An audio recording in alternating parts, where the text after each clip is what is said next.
In the summer of 2003, a case in the northeastern United States involving a strange, humanoid creature aroused the interest of local media for a while.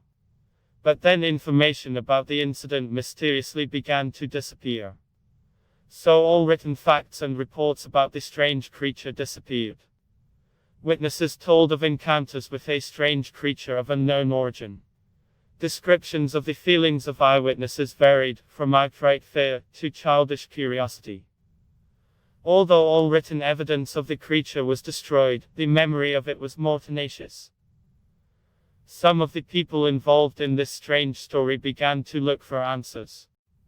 By 2006, many eyewitness accounts had been collected that date from the 12th century to the present day. Evidence has been found on 4 continents. Below are brief excerpts from the collected documents. A suicide note, 1964. Since I have decided to end my life, I feel that it is necessary to mitigate all the pain that I will cause by committing this act. It's nobody's fault but his.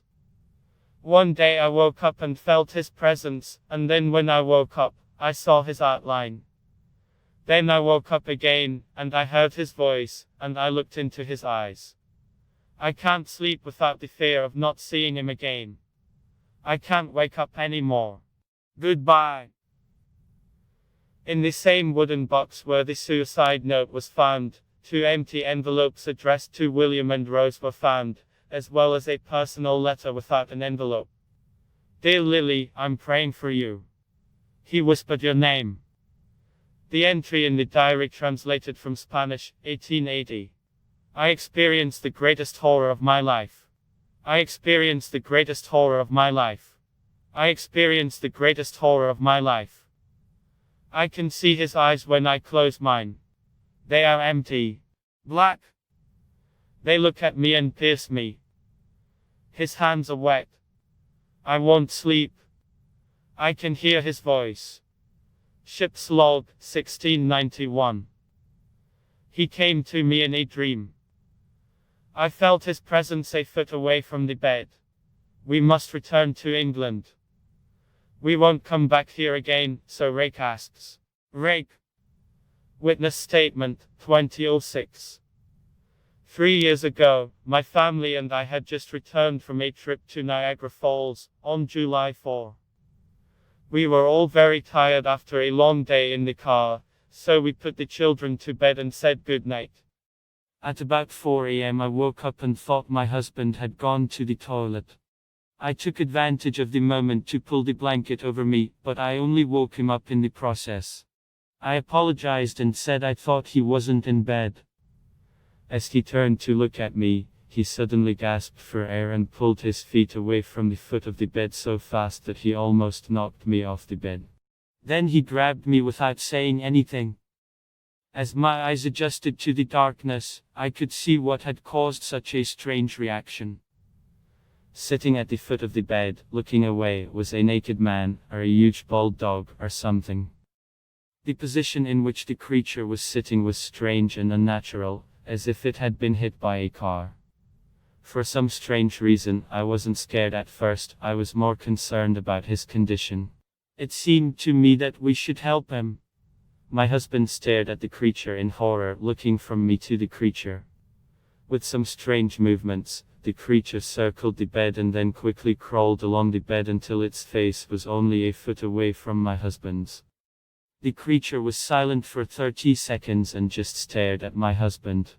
Then the creature touched his knee with its hand and quickly ran to the nursery.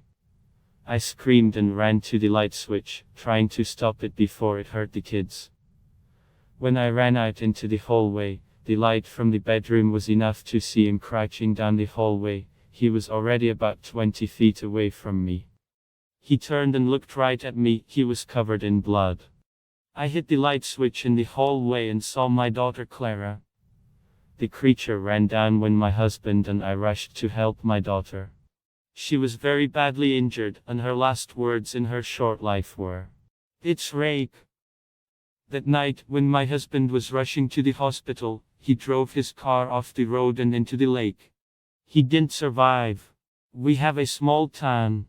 The news spread quickly enough. The police initially helped us, and local newspapers also showed interest in what happened. However, this news was never shown in local TV news. For several months, my son and I lived in a hotel near my parents' house. When we decided to go back, I started looking for answers myself. Eventually, I found a man in a nearby town who had a similar story. We began to communicate. He told me that he knew two other people in New York who had also encountered the creature we now called Rake. The four of us spent 2 years searching for written evidence of Rake. We managed to collect a small collection, but none of this evidence explained what kind of creature it was, or the story of its origin. One magazine published an issue with information about this creature on the first 3 pages and never again touched on this topic. The ship's log didn't explain anything, just that Rake had forced them back. This was the last entry in the log. We also found references to the fact that many people have seen it several times. Many people said that this creature scares them, and my daughter also spoke about it. This led us to believe that Rake had visited us even before our last meeting with him. Every night I began to leave the recorder by the bed. It recorded all the sounds and noises that occur at my bed. Every morning I would wake up and listen to myself tossing and turning in bed. 2 weeks later, when I listened to the recording and was about to erase it, I thought I heard something unusual. It was an eerie voice. It was Rake. I listened long enough to understand exactly what he was saying. I haven't let anyone listen to this tape yet. All I know is that I've heard that voice before, and I'm sure it spoke the same way when it was sitting next to my husband. At the time, I thought he was silent, but for some reason, the tape recorder immediately made me remember that terrible night. The thought that this voice might also have scared my daughter made me very upset. I haven't seen Rake since he ruined my life, but I know he was in my room while I was sleeping. I know that, and I'm afraid that one day when I wake up, I'll see him in front of me.